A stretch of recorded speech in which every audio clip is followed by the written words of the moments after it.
Mga kapuso, sinusuportahan po ng Department of Finance ang plano ng BIR o ng Bureau of Internal Revenue na magpataw ng withholding tax sa mga online seller.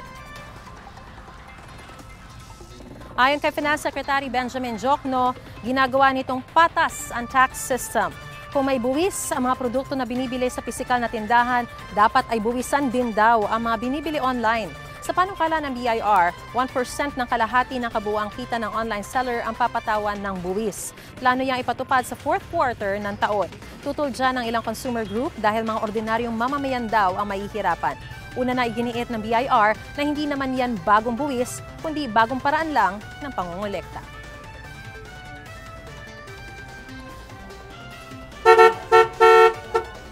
Kapuso, mauna ka sa mga balita. Panoorin ang unang balita sa unang hirit at iba pang award-winning newscast sa youtube.com/GMA News. I-click lang ang subscribe button. Sa mga kapuso abroad, maaari kaming masubaybayan sa GMA Pinoy TV at www.gmanews.tv.